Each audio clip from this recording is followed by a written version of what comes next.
sheekadan halkudhigeeda waxaa la yidhahdaa ka feker intaanad xukumin. dhakhtar ayaa si degdega usoo galay goobtii dhakhtarka ee uu ka shaqaynayay. waxa uu tegay hoolkii ama goobtii uu dharka uu iskaga bedelayay, waxaanu xidhay dharkii qalliinka si degdega. markii la soo wacay ee telefoon uga yimi dhakhtarka ayaanu sidaas dhakhtarka ku yimi. waxa uu yimi hoolkii dhakhtarka hortiisa markii uu dharka soo gashay. waxa uu ugu hor yimi hoolka qalliinka ama operation theaterka halka loo yaqaano horteeda aabe laalaadinaya wiilkiisa oo dhaawacay ay ku yaalaan.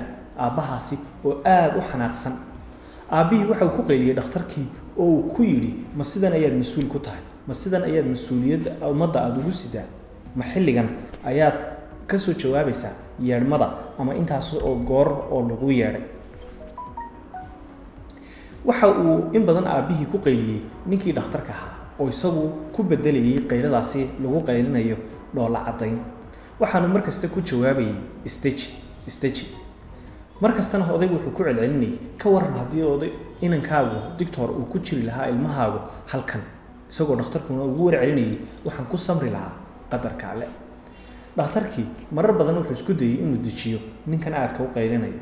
markastana ninkan kale waxa uu weydiinayay haddii ay ilmahaaga ku dhici lahayd sidan maad samayseen. ugu dambeynna dhakhtarkii ilmihii ayuu qalliinkii la galay oo operation theaterkii ayuu galay. markii uu qalliinkii dhammaaday ee uu saacado kadib uu qaatay ayaa waxaa soo baxay dhakhtarkii oo aada u faraxsan isla markaana degdegay. dhakhtarkii waxa uu ku yidhi ninkii, hambaliyo ilmahaagii wuu badbaaday, qalliinkiina waa lagu guulaystay, waan degdegayaa, wixii su-aalaa kalkaalisada weydii. waxa uu yimi ninkii ilmaha dhalay kalkaalisadii ama gabadhii neerska ahayd ee la shaqaynaysay dhakhtarka. waxaanu ugu bilaabay isagoo mar kala cadhaysan, waa maxay istusnimadan ama kibirka ninkan ka muuqda? muxuu u sugi waayey intaan ka wareysanayo xaaladda wiilkayga? intuu odaygu sidaas ula hadlayo neerska, iyadu way ilmeynaysay, aad bay u niyad jabsanayd, murugo badan ayaana ka muuqatay. in badan markii uu qayladiisii iyo hadalkiisii iyo cadhadiisii uu iska sii watay ayaa ugu dambeyn neerastii ama kalkaalisadii oo ilmeynaysaa waxay ku tidhi, ninkani waxaa shalay shil gaadhi ku dhintay wiilkiisii. isla markaana markii aanu la hadalay waxa uu ku sugnaa aaska wiilkiisa.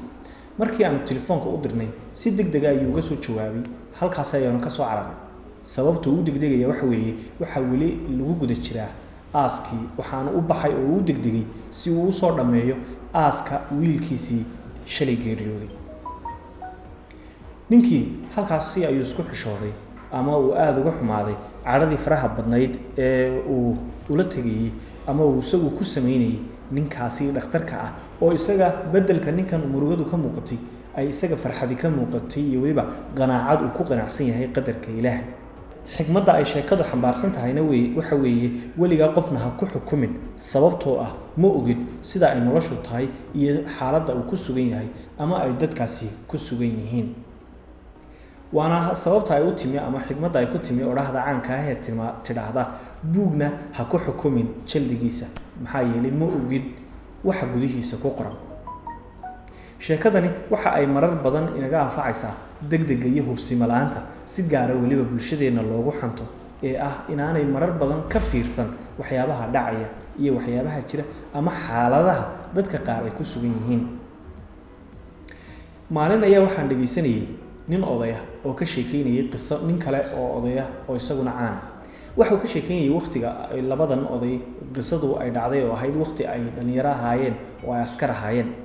wuxuu yidhi ninkaa hebel ee sarkaalka ah, beri ayaa waxaa jirtay dad xilligaa xilli uu taliya noo ahaa oo uu sarkaal sare ahaa, in dadka oo dhani ay ku xaman jireen inuu yahay nin sakhraan ah. maxaa yeelay subaxdii waxaan arki jirnay isaga oo goor dambe soo kaca, isaga oo indhuhu bararsan yihiin, isaga oo inta badan ay ka muuqdaan calaamado drugs ah ama calaamado sheegaya qofkan inaanay xaaladiisu hagaagsanayn. waxaa jirtay oo waqtigaas la isku wada raacsanaa maamul ilaa mijo dadkii xeradaasi ciidan ku sugnaa inuu ninkaasi yahay nin cabba khamriga oo ka mid a daroogada noocyada ugu xunxun, xaaraanna dabcan diinteenna ka ah. wuxuu yidhi sidii sheekadaasi ay caanka u ahayd ee ay xerada u dhex taallay, ninkana uu mar kasta maqlayay laakiin aanu dheg jala ku siin. weligii kama jawaabin eedaasi, weligiina iskuma mashquulin waxa ay ka aaminsan yihiin dhammaan ciidankii uu ku dhex noolaa.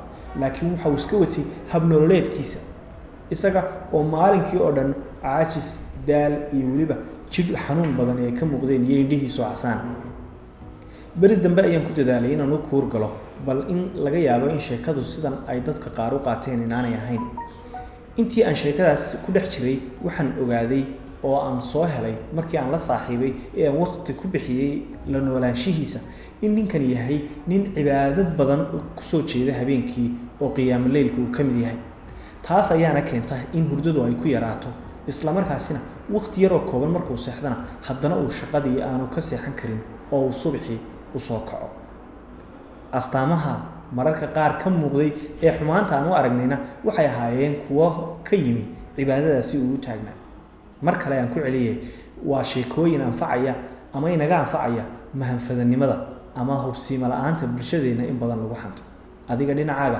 maxaad sheekadan ka fahantay ama ka faa'iiday